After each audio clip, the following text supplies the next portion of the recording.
Abraham, Atlantic Highlands, New Jersey, December 31st, 2018.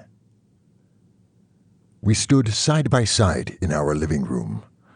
Destiny in a long, sleek, strapless white dress, holding a bouquet of white roses and calla lilies, and me in a black silk tuxedo, my shoulder-length brown hair pulled back.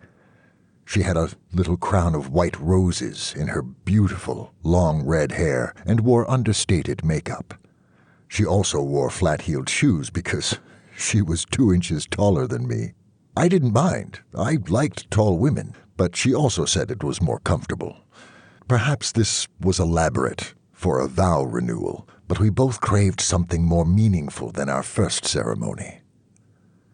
We lived in an old Victorian farmhouse with wooden floors and a beautifully carved mantel, and our living room was in tones of red and gray with warm wood, brown, black, and white. The room had decorative columns on either side of the curving staircase with lovely scrolling spandrels between them. There was wood paneling with a bit of gray wallpaper across the top. I had a faux antique ceiling light made to resemble a candle chandelier with crystals that probably weren't crystal. An antique Persian carpet and a grand piano made in 1911 tied the room together. I'd pushed our red Victorian horsehair sofa back against the wall to make room for the party.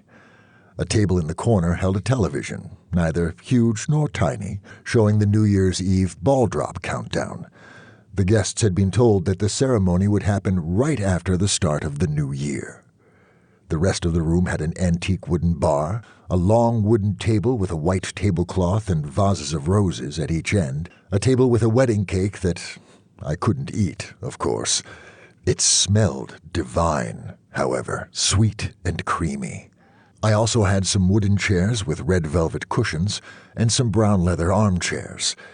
We could have used more seating, to be honest. We rarely had a lot of company over.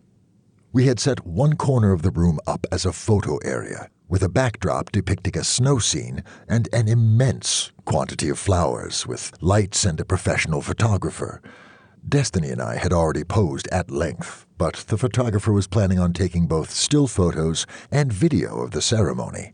At the moment, guests were posing, complete with silly faces and gestures. Outside, it was all snow and distant ocean. I could pretend the world was dressed in white for the occasion. If we went upstairs, there were city lights across the water, but the party was downstairs. I'd hired a bartender, and we had an open bar, but it was still a small party.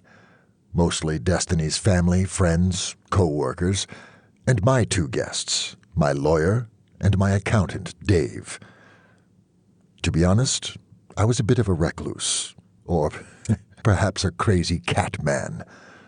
I've always been shy, and ever since, well, let's say that I didn't like to attract a lot of attention. There was someone I didn't want to find me. The guests were all wearing formal clothes. Dave appeared awkward as he was much more comfortable with numbers than with people. He once told me that he could see whole narratives, battles for power, etc., in numbers. I didn't ask him what he saw in mine. I was curious, but asking would raise more questions than I wanted to answer. He'd driven in from New York City, which struck me as a brave thing to do on New Year's Eve. Dave was about my height and had curly black hair, a tan skin similar to my own, thick glasses, and a hearing aid. He wore an expensive-looking suit that fit him poorly, as if he minded the time shopping more than the cost of the clothing. "Louis!" Dave called across the room, and my attorney turned around. He was very blond, very handsome, and very flashy, and I'd known him for about 180 years.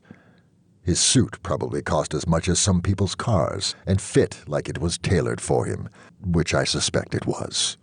Ludwig, Louis, wandered over, a wineglass in his hand. "Is Abraham keeping you busy?" Dave laughed. "He's very laid back. Just looks to see that the numbers are going the right way from time to time." Ludwig raised an eyebrow at me.